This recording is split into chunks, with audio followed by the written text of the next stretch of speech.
All right, guys, got a quick update on the solar panel installation and connection. I got all the solar panels done, and I've now working on getting all the wiring connected to our shed where we house all the batteries and things. So here's what the how the solar panels turned out. Let's see if I can get back here far enough, get a good view of it.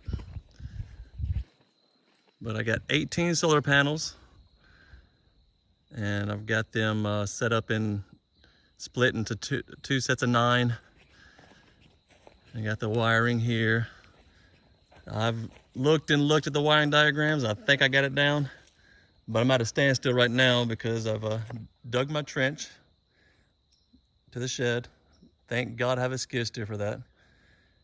And I have all my conduit here, but I went to go put it together and noticed I have the wrong size little angle conduit here. So I had to have my brother-in-law go to Home Depot for me and pick up that so I can do that when he gets back. But yep, got a nice trench dug here. Still had to do some shoveling by the shed and by the solar panels by hand. That was much better than doing the whole thing. It's 100 feet worth. So it goes all the way over here.